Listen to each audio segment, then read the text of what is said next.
Folks, it's me, Denny Carter from Rotoworld and NBC Sports coming at you for the week one fantasy football Q&A.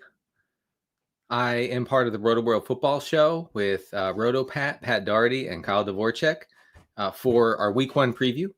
Check out Thursday's show.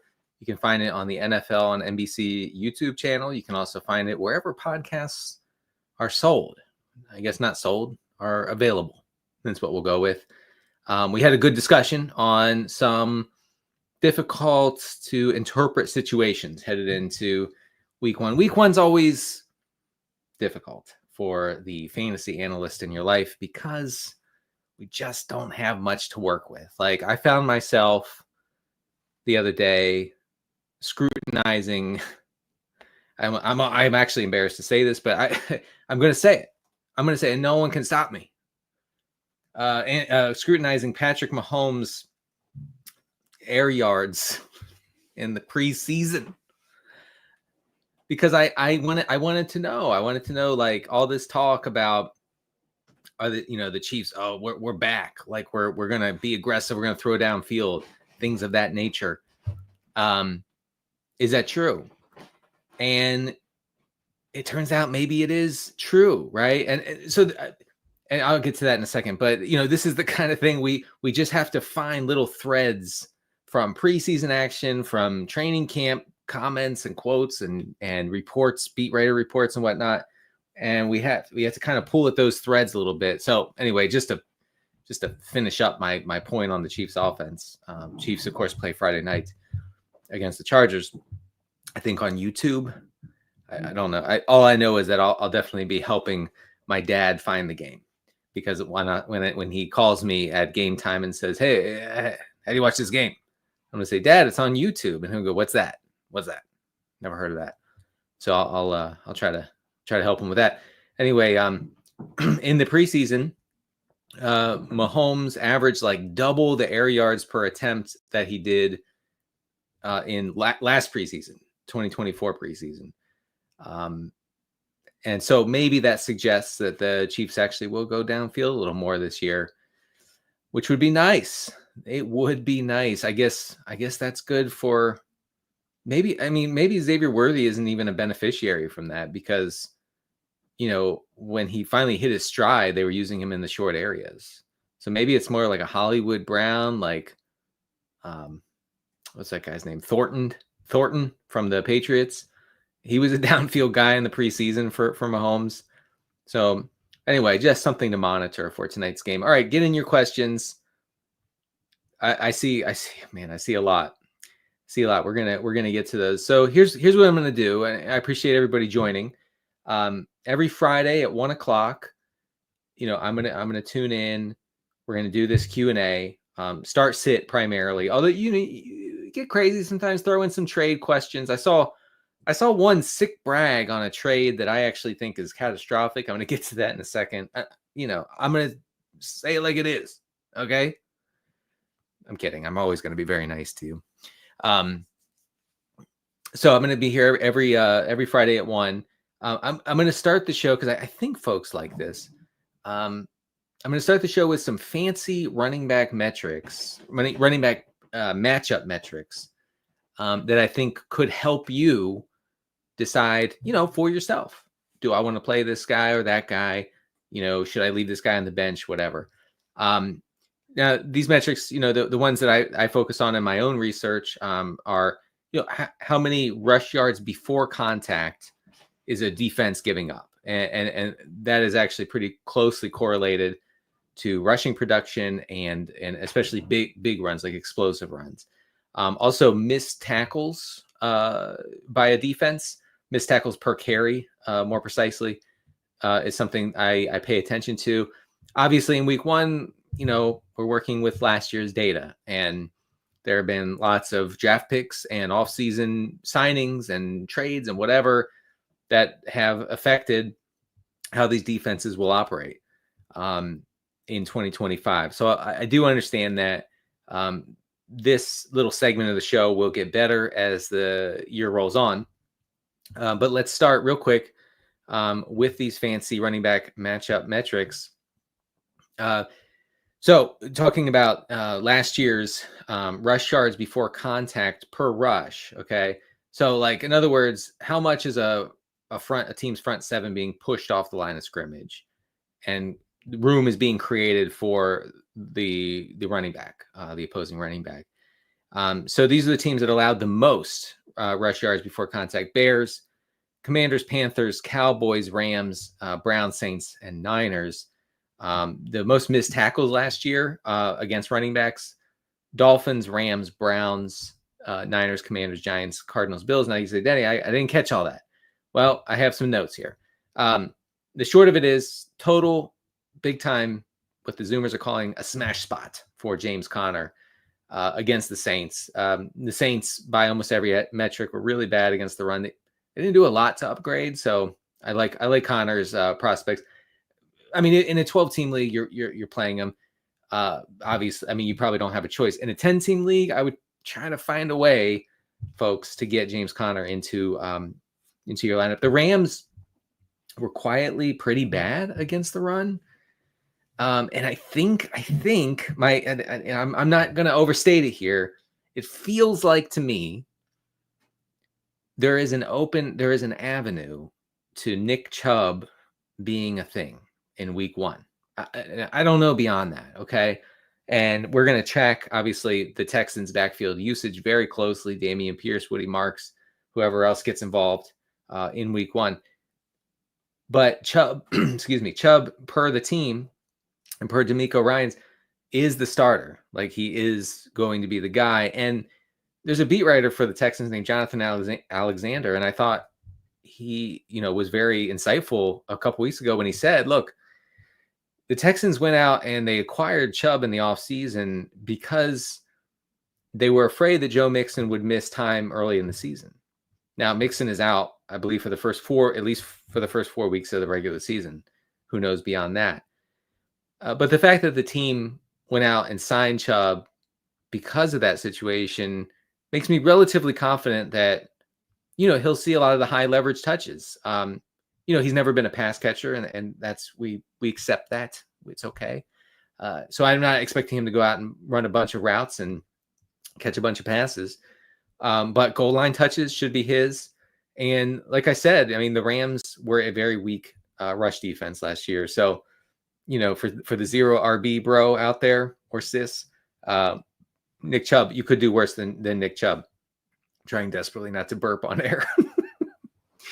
I wanted to mention Zach Charbonnet here because he's difficult to play, I think, in shallower formats, but I feel like you should try to get him in your lineup, in like larger 12-team formats. I'm playing him happily in a couple leagues this week because San Francisco's run defense was quite bad last year. The Seahawks are adamant about running the ball, as you know. I mean, the head coach, Mike McDonald, and the rest of the staff basically cleaned house. They purged the team of all pass-heavy, influences in the offseason. And they said, we're going to establish it, period, right? We're going to play good defense. We're going to run the ball, old school Seahawks stuff. And then the new, Seattle OC, Clint Kubiak, comes out a couple weeks ago, and he says, look, what I want most from my lead runner is availability. Well, I guess that crosses out Ken Walker from the mix. Now, I mean, he's not crossed out, but Ken Walker practiced a handful of times in August, and Zach Charbonnet reportedly, and not, this is not from me, reportedly did not miss a snap in training camp and performed really well in the preseason. So don't forget about Charbonnet. Tyrone Tracy is in kind of a quietly good spot against Washington. Washington really struggled against the run for most of last year. Let's go real quick to the other side of the ledger. Tough run defenses. Last year's teams that allowed the fewest yards before contact: Broncos, Ravens, Jets, Packers, Eagles, Dolphins, Chiefs, and Bucks. It's a really bad spot for Tony Pollard. You probably have to play him, and you're hoping that Pollard can get there with maybe a handful of receptions and negative game script. it's not a great formula. You don't love that thought. Like, okay, like Pollard's clearly not going to produce much on the ground, so hopefully he catches a bunch of passes and does something with it. But you probably need to play him because Tajay Spears is out.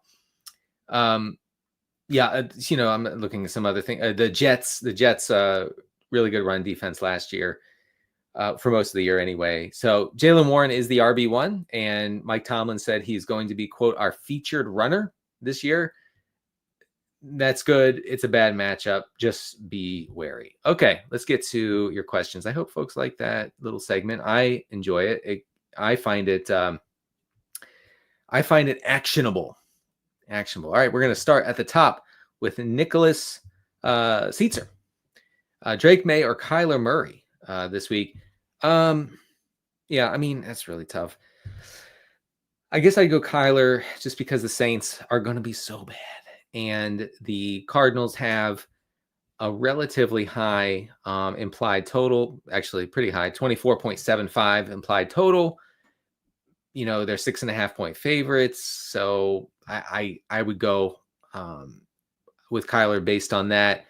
I'm not huge on Drake May. I don't really know like what the big deal is there. The Patriots are down pretty bad as far as implied total goes. Yeah. Hardly anyone has a lower total. So I would lean Kyler there. Okay.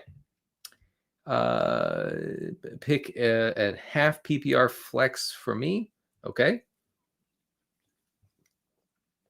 Shakir, Etienne, or Calvin Ridley. Ridley has a nightmare matchup. Patrick Surtain's probably going to be on him for most of the game. The Titans are just going to struggle. My Titans, by the way. I've been a Titans fan since 1989. Everybody knows that. I love my Titans. I love Cam Ward. Big Cam Ward guy from way back. Okay, me and Kevin Clark love Cam Ward. I know his name. Okay, Cameron Ward. Cameron G. Ward, the third, actually. I'll look it up. Ridley is really tough action. I would go with either of the other guys, and I guess since you're asking me to pick here, I would go with Shakir. Hopefully he gets slightly more involvement in the route running department. Okay, pick two non-PPR. You should only play in PPR formats, but I will forgive you this one time. Harvey, RJ Harvey, Pollard, and Warren. You dropped Kalo Johnson for Brian Robinson. Yeah, that's a good call. I wanted to mention that. Oh man, I'm sorry. I shouldn't laugh. It's not nice. So we have a situation with Christian McCaffrey. I'm trying to find the blurb on Rotoworld, and it has disappeared. All right, here we go. NFL Network's Tom Pelissero said, quote, "I do not get the sense, based on the conversations I have had so far, that there are alarm bells going off about Christian McCaffrey, who, of course, has a calf injury, as he always does, headed into week 1 against Seattle." Look, Kyle Shanahan's there are no alarm bells going off for Christian McCaffrey t-shirt is prompting a lot of questions already answered by Kyle Shanahan's t-shirt. Stop asking, what's with the t-shirt, Kyle? What is this about alarm bells for my guy, for my first round pick, CMC? Man, I just feel like this guy's not going to play much this year. Anyway, Brian Robinson needs to be 100% rostered. So when the Niners acquired Brian Robinson a couple weeks ago, Shanahan immediately got in front of cameras and said, "We got him as our RB2." Like there was no uncertain language used. He wasn't being dodgy with how him and Isaac Guerendo would split the backfield. It's Brian Robinson as the RB2, and you say, "Oh, he's only been with the team a couple weeks." It doesn't matter. It doesn't matter. As my buddy, my good friend Rotopat says on the Rotoworld Football Show, just hand it to the running back. Like, what's the big deal? They did that with Christian McCaffrey. He was with the team for literally like 4 days or 3 days, And they gave him a bunch of touches in his first game in San Francisco. So that Brian Robinson obviously would be a must-start option. Grendo has aggravated a shoulder injury late in the preseason. I guess he's okay-ish. But Shanahan seems out on Grendo. I'll just be real with you guys. Anyway, who to play between those three? I would go with Jaylen Warren there. All right, Lone Wolf. This is the one I wanted to mention. Listen, Lone Wolf, this is not personal. Please don't take this personally. You made a totally disastrous trade here. Okay, I hope that you survive it. I truly hope. I don't think you will. So you traded Dak Prescott, George Pickens, and Devon Achane for Lamar Jackson and nobody else. Now, you say you're feeling good about it. I get it. On Friday morning, after Dak Prescott puts up like 8 fantasy points on Thursday night against the Eagles, you're feeling good. And congratulations. Also, Pickens was terrible. I feel like you're not going to feel good later in the season. Let's just talk about that Thursday game.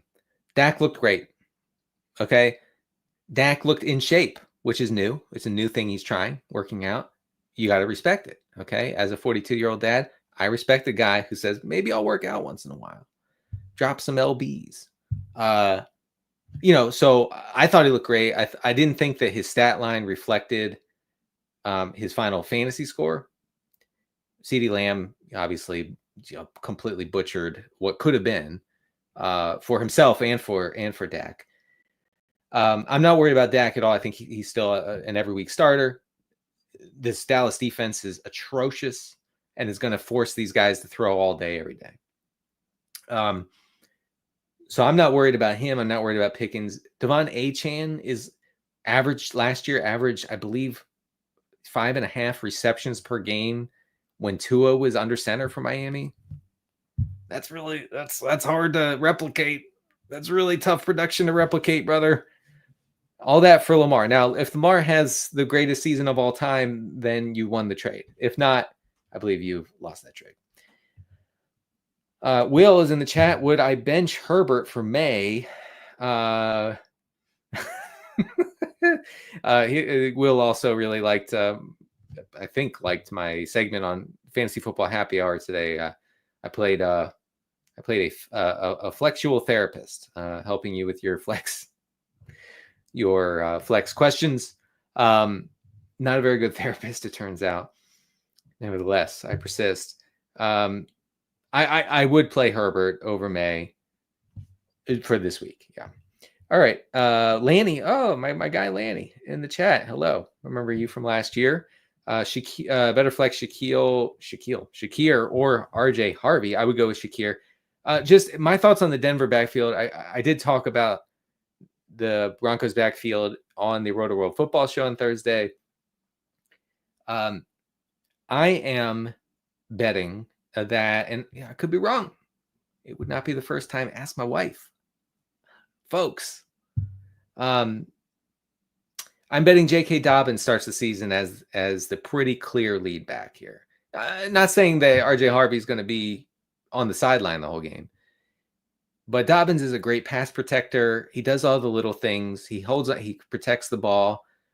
One thing that kind of went unsaid, I feel like, in fantasy circles was that RJ Harvey kind of had a disastrous August, right? Like every report coming out, almost every report was negative or neutral. It was less like RJ Harvey splitting time with J.K. Dobbins.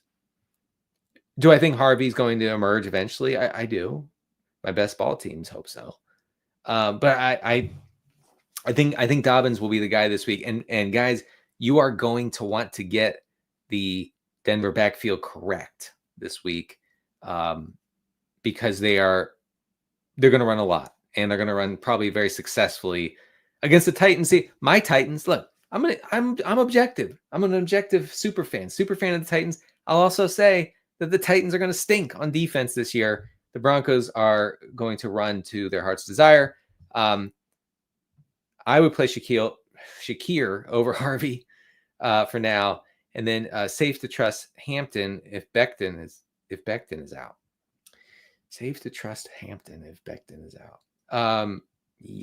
Yes. All right.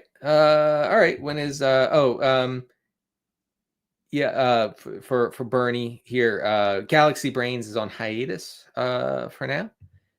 So trade question, trade Rashee Rice for Travion Henderson. Yeah, I'd rather have Henderson.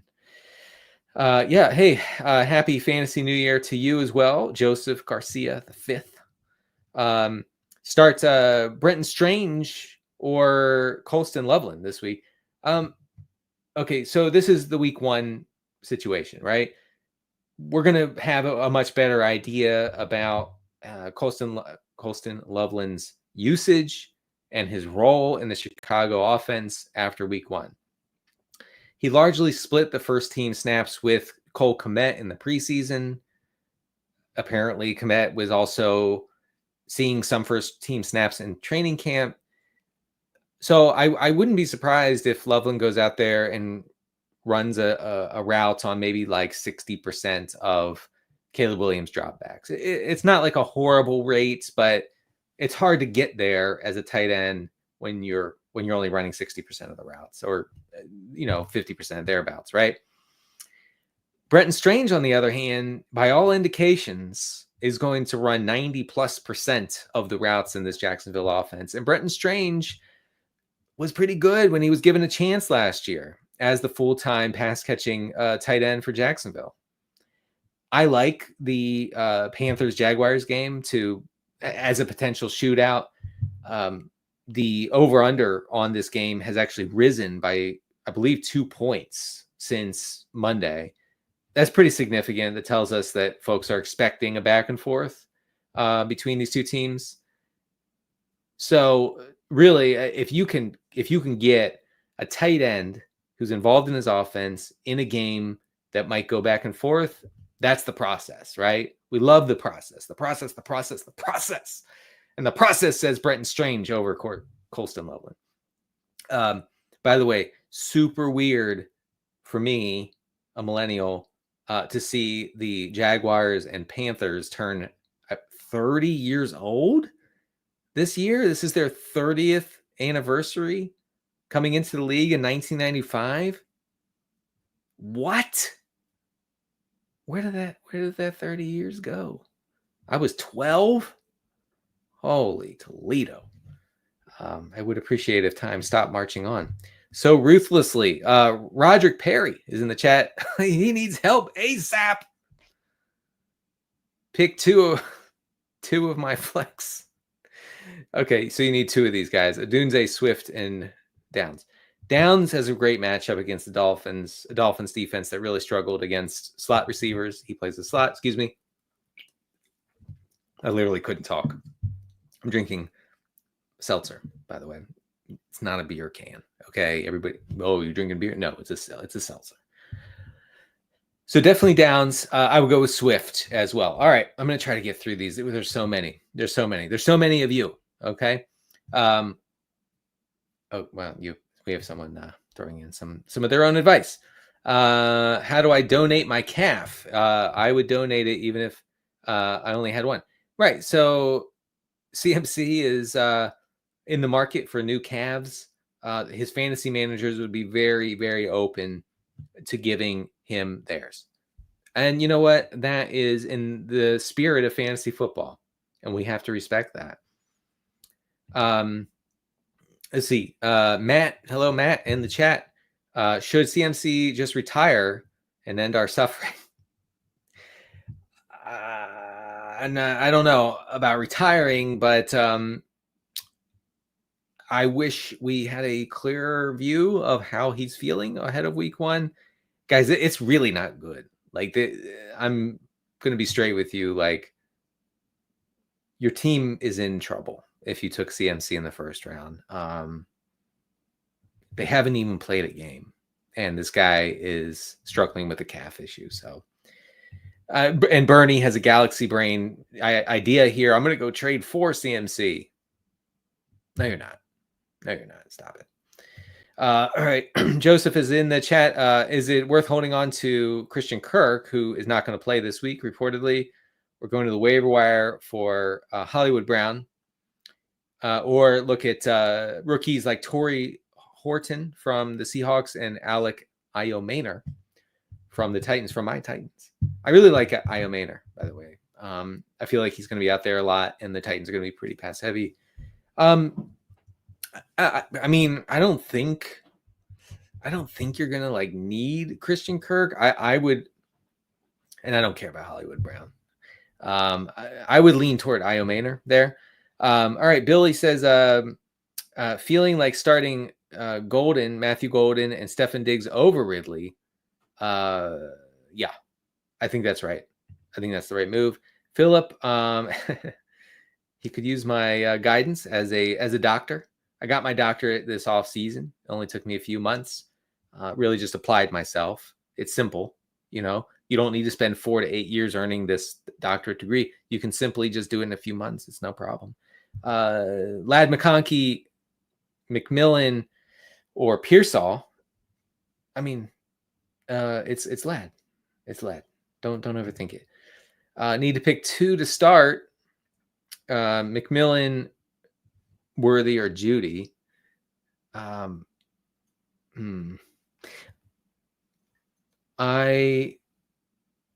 would go with I think you got to go with Worthy and Judy there.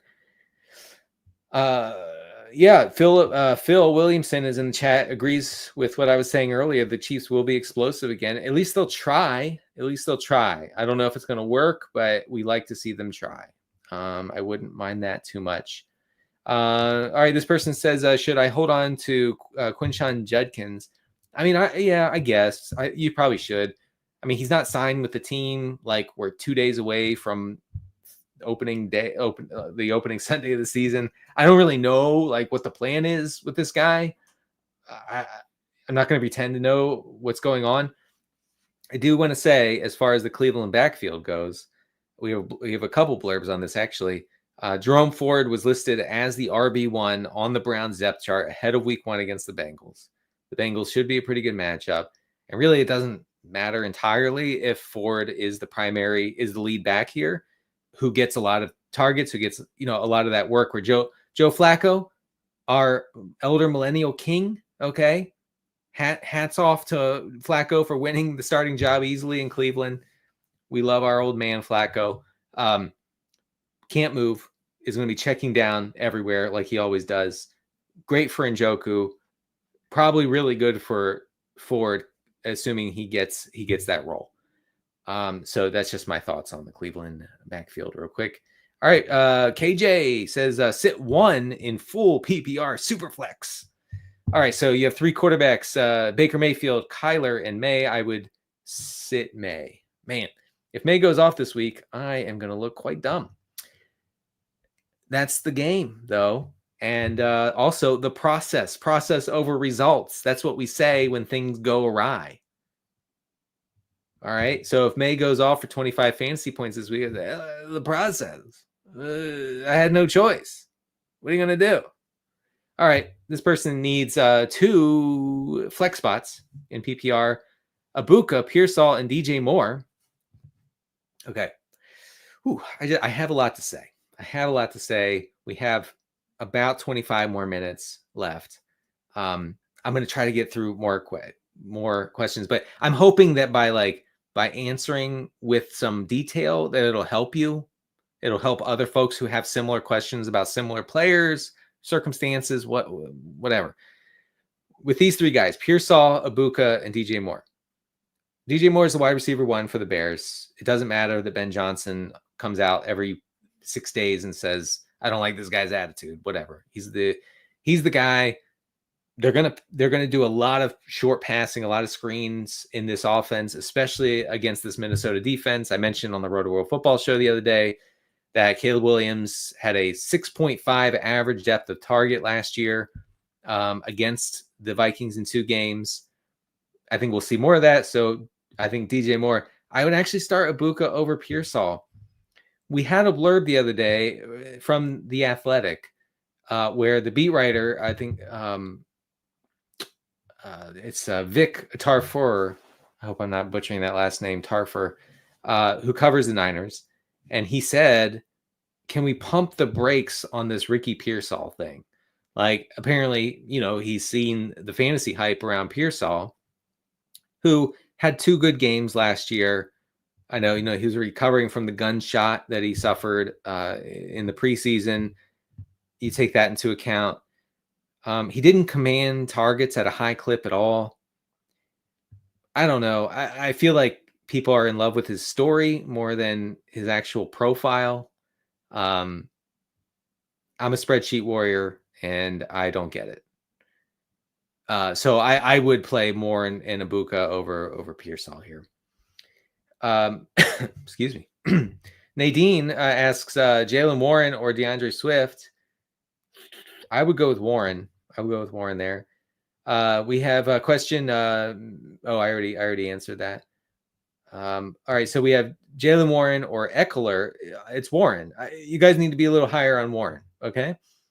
Thank you. I appreciate the nice words from my person AM here. Calls me the GOAT. I got to tell my kids I'm the GOAT. They'll say 6'7", 6'7".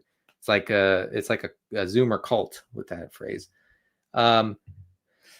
Yeah, so I'd say I play Ibuka over Pearsall. Garrett Wilson or Juwan Jennings in week 1. I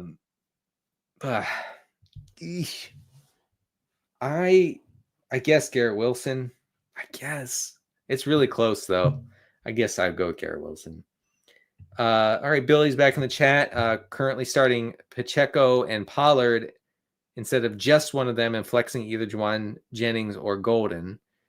Yeah. I guess I would go with Pacheco, Pollard, and Jennings. I hope that helps. All right. Armando is in the chat. Half PPR, Keenan Allen or Nick Chubb. I was hoping it would be full PPR. I think I would pretty easily go with Keenan Allen there. Instead, I'll go with Chubb. I talked about it earlier. It feels like a good spot. All right. Christian says, as a lifelong Browns fan and Chubb supporter, or Chubb super fan, he is beyond cooked. Yeah, I mean, I know. Look, I appreciate when fans say, I watch the games, therefore I know. We all watch the games. I don't believe there's any special knowledge that a fan can have that anybody else can't have as well. That's my take when I see folks online saying, no, trust me, my guy is better or my guy is worse than you think. And I say, I see the same things as you. I watch it as well. This is what I would say. Okay. All right. Pick 2. Hendy, I guess we're Henderson, Travion Henderson, Hampton, and Hunter. I mean, it depends. PPR, I don't know. I would go with Henderson and Hampton, I guess. All right. Half PPR. Okay, yeah, I would still go with those guys. Austin is in the chat. Please rank these guys: Charbonnet, Tillman, and Bateman. Thanks, Doc. Hey, you're welcome. Do doctors salute? I feel like they don't. Never seen one in person. Yeah, I would actually rank them: Charbonnet, Bateman, and then Tillman. Let's see, Mahomes or Nix in 4-point passing touchdown. Dear God, that's a hard one because, I mean, Bo Nix has an incredible matchup. The Broncos have one of the highest, one of the highest implied totals, 25.5 points is the implied total for the Broncos. They're 8.5 point favorites. It's just a really positive environment. They're at home against a bad Titans team. My Titans, by the way. I would lean Knicks. But I feel like both of them are good plays this week. So if Mahomes comes out, look, I am gonna be your therapist here for a minute, Noah Murray. This commenter's name is Noah Murray. Noah, listen to me. Listen to me. Mahomes is gonna come out on Friday night and he's gonna torch these guys. Okay. And he might throw 3 touchdowns. And you might be looking at him on your bench and go, wow, I could have had 24 fantasy points in my quarterback spot. That's going to hurt. It's going to sting for 48 hours. You're going to have to get over that. Okay. You're going to have to move on and know that you have an excellent, excellent quarterback option lined up for Sunday. Will Bo Nix match that? I don't know, but he'll come close. Okay. So at the end of the day, on Sunday night, you're going to go, I did all of that teeth gnashing. And, I would not write, I'm not a dentist. I'm only a psychologist, but not a dentist. I would recommend little to no teeth gnashing. You did all that for the difference of 2 points, 3 points, whatever. So anyway, go with Knicks, but be prepared for the psychological effects of a good game from Mahomes on Friday. Trina's back in the chat. Two PPR flex spots between Tediroa, McMillan, Emeka Ibuka, Matthew Golden, and Travion. I'm playing Travion. Like there's just in PPR especially, like get him in your lineup. Okay. Yeah. So out of these 4, I would go with Ibuka and Travion. Ibuka's got to be in your lineup as well. I should say flex Hampton or Pearsall. Hampton is not in a good spot. Let me be clear. The Chiefs' run defense is good. I would still play Hampton over Pearsall. Tillman or Stefan Diggs, easily Diggs. Andrews or Jameson Williams PPR. Andrews is a fine play, but you're playing Jameson Williams there. Let's see. Go to a couple more. Austin in the chat. Oh, I already answered that. Let's get to one more, and then I'm gonna take a break for a little talk about Javonte Williams because I know you folks are just thirsty for the Javonte Williams discourse. You can't get enough. I can't personally. All right, Jay is in the chat. Nice to see you again, Dr. Carter. Again, salute as doctors do. We love to salute. We learn it in doctor school. PPR need 1 flex. Jameson Williams, Matthew Golden, or Isaiah Pacheco. Oh, yeah. 1 flex. I mean, I'm a JMO guy. Like I'm a converted JMO guy this offseason. So I feel like it should be him. Also, I took a flyer on Judkins, planning on playing him in a month or so. Do I think he'll sign soon? I don't have any insight. I think that there's a path. There's a clear path to Judkins just not being a thing this year. There's a more narrow path to him signing, getting acclimated, eventually becoming the RB1 in the Browns offense. So maybe hold on just in case. All right, one more, and then I want to get to Javonte. Brad Beatson, my guy, is in the chat. Hello, Brad. Bradson, I should call you by your full name. RJ Harvey making a strong case for starting on the 2025 Holding the Bag All-Stars. I fear this might be true. I do fear that. All right, just real quick on Javonte Williams. So he scores 2 touchdowns last night against the Eagles. Totally gets away with it. Really strong workload though, and that includes running a route on 77% of Dak Prescott's dropbacks against the Eagles. Like you don't see that really very often. Okay, that's kind of like an Alvin Kamara sort of situation with the route running out of a backfield. Now he only saw 2 targets. He caught both of them for 10 yards, but the usage is certainly there. He saw the goal line touches. Miles Sanders blew it in the red zone later on in the game. Jaden Blue was a scratch, was a dinged up scratch, not a healthy scratch. But Blue is not going to be a thing. Let's just be real. Javonte Williams continues to be washed. He had 2.13 yards after contact per carry last night against Philadelphia. That's not great. It's actually below his yards after contact per carry that he had last year in Denver. And last year in Denver, he looked awful. So that hasn't changed. But we don't really care too much about that for, a later round pick, a mid-round pick like Javonte, who has such a great workload in an offense that's going to score a lot of points, I believe. So Thursday night wasn't a fluke in that Javonte Williams is dominating that Dallas backfield. All right, that's my spiel on Javonte Williams. Let's see. Let's get back to your questions. Get your questions in. We have 15 minutes left. Greg McDonald, DJ Moore, or Jalen Waddle, full PPR. I would go with Moore. The Dolphins Colts game is kind of weird in that it feels like it could be fun for fantasy. I'm looking at the totals here. Dolphins Colts 46.5 point total. I mean, that's in line with the Chiefs and Chargers. That's right, just below the Jaguars and Panthers. So that's a good environment. I would still go with DJ Moore. All right. This person says, "Hey, Denny and chat.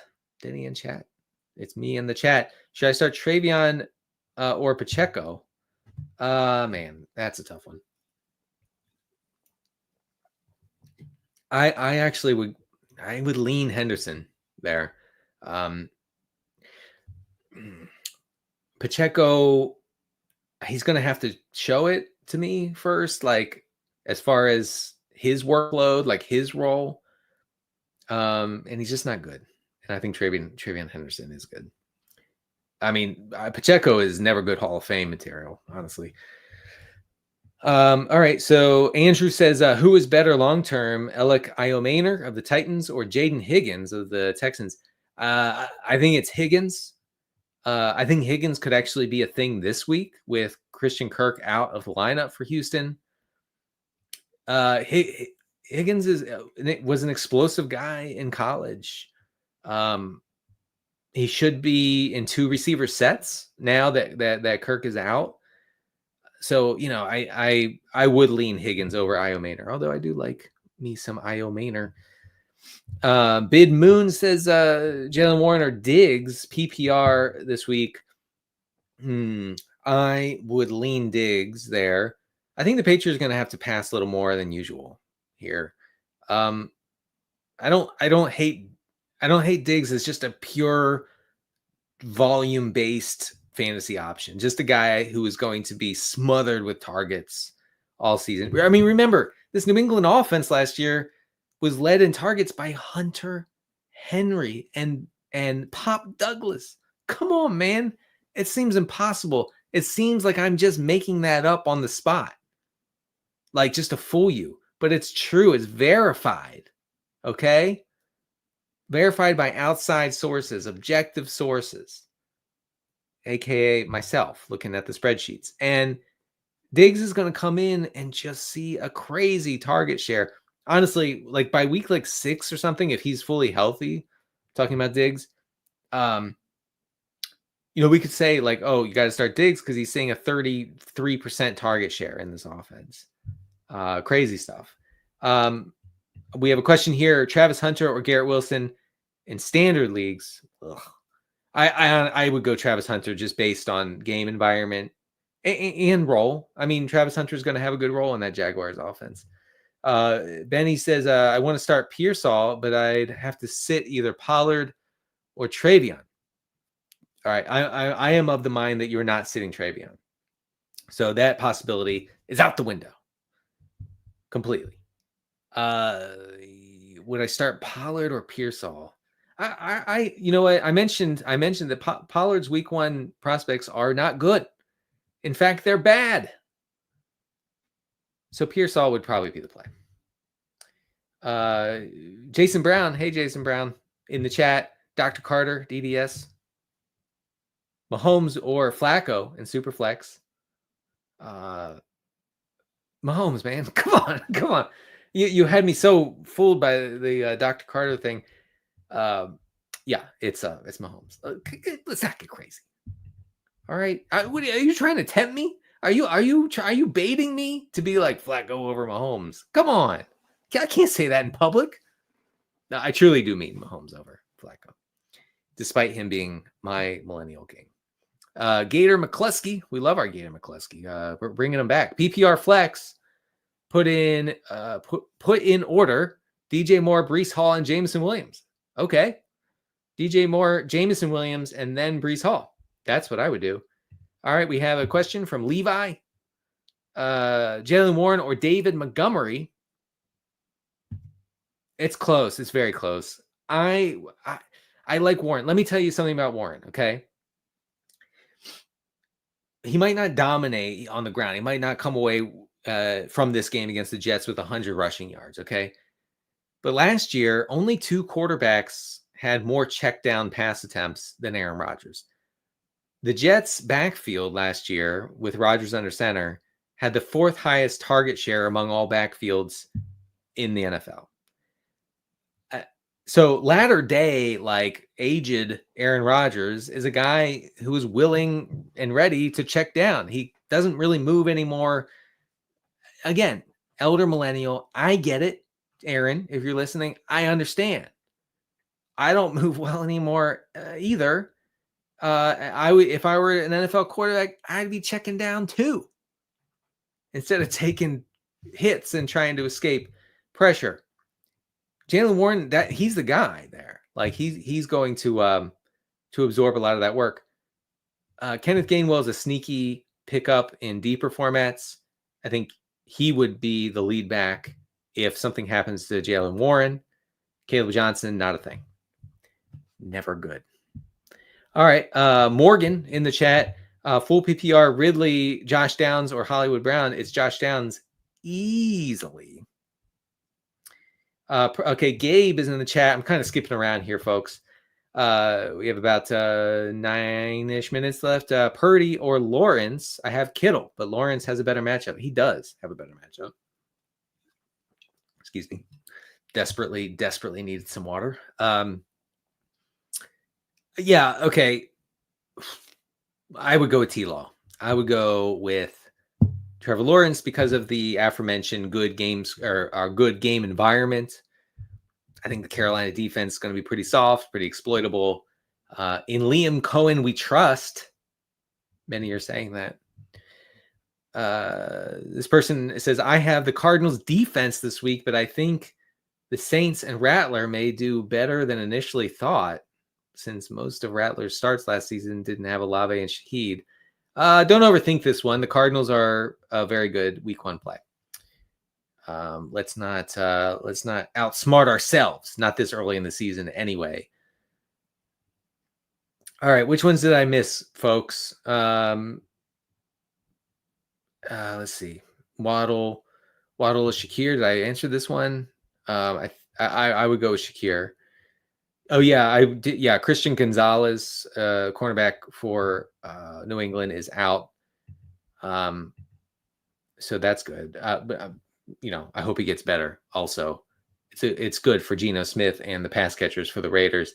Yeah, Jacoby Myers. Jacoby Myers has a couple things going for him. I know that he asked for a trade. Whatever, and he was immediately denied. He's playing his former mates in New England. And now, New England's going to be missing the best part of its secondary. So Jacoby Myers, sneaky play in 12-team leagues. 3 sneakies. You don't get that very often, is what I would say. Let's see. Boba says RJ Harvey or Jay Williams. I guess that means Jameson Williams. I would go with Jameson Williams there. All right. Scary Terry or Pearsall. Good. I would go with Terry, I guess. Let's see. This person says, hi, Denny. I have Ridley as my wide receiver 2 and Adunze as my flex. Should I keep as is or move Adunze to wide receiver 2 and put Harvey or Mooney as my flex? Okay.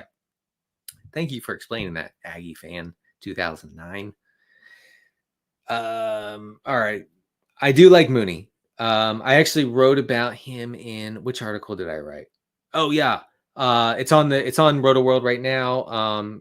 It's the funnel defense piece that I write every week. You can check it out. I mentioned Mooney as a guy who could benefit from increased drop back volume for the Falcons against the pass funnel Bucks. These two teams shot out twice last year. I feel like we could see a similar situation here. Mooney got there both times against Tampa last year.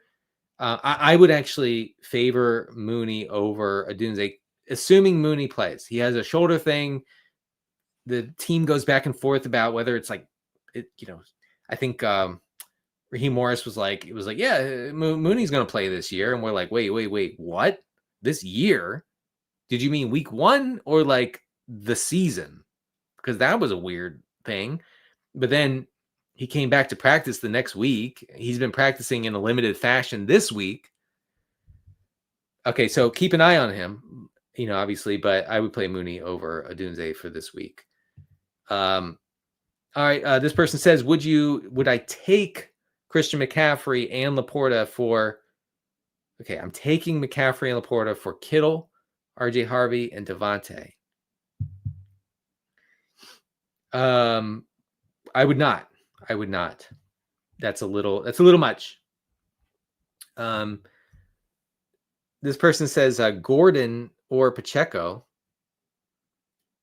Ollie Gordon? What?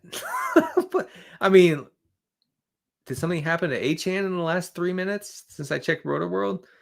You're playing Pacheco, is what I would say. Yeah, let's check in on the Rotoworld headlines real quick. We have Darren Waller probably not going to play this week against the Colts, if ever. So who cares? Malik Neighbors, he has a tight back. He's always hurt, but he will play. Jaden Reed is expected to practice on Friday. You're really going to have to pay attention to his status headed into Sunday. Mekhi Becton is questionable against the Chiefs tonight with some sort of illness. Like I mentioned, Christian Gonzalez for the Patriots is out for week 1. Myles Garrett is a go for week 1, by the way. That's important news. News you can use, many are saying. All right, let's get to more of your questions here. We have about 4 more minutes left. Let's see. We have Breece Hall against the Steelers or Dobbins against the Titans. I guess Breece. I guess I'm not. I would play Dobbins, but I understand why you'd want to play Breece. Dobbins just is in an amazing spot, is what I would say. All right, let's get to more here. Jerome says PPR with Sutton, Cortland Sutton facing Snead this week. Do I start him or put in Ibuka or Pearsall? I was going to say I'm not afraid of Snead so much as Ibuka is just such an interesting play, such an appealing play. I would say Sutton, but if there's a way to get Ibuka into your lineup, I would just do it. Here's a good one. Jerry says Ibuka or Pollard in PPR. I would go with Ibuka pretty easily. Yoinks is in the chat. Says a blueberry muffin, cinnamon roll, or apple fritter. Have concerns about fritter and leaning toward muffin. Here's what I would say. Just simply, all of them are bad. None of them are good. So I just whittled it down to 0 for you. No, I mean, if I have to choose blueberry muffin, it's got to be with coffee though. I'm not big on sweets. So you're asking the wrong guy. Oh, here's a good one. Drake London or Xavier Worthy. I mean, look, Martin, if you're listening, I would love to be able to start both of those guys.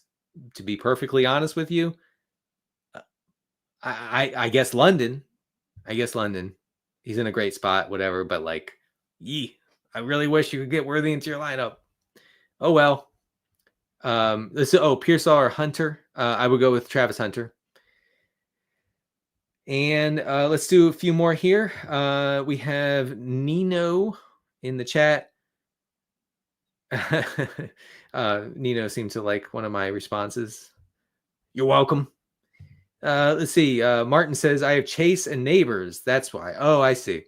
Okay. Well, yeah, I mean, so Chase Neighbors, I don't really know how you're in a shallow league, and that's okay. We're not going to league shame around here. We don't league shame. Okay. Everybody, the people who consider themselves very savvy and smart when it comes to fantasy football, they like to shame people about the size of their leagues. We don't do that in this space. Okay. We don't come in here and say, oh, your league is so small compared to mine.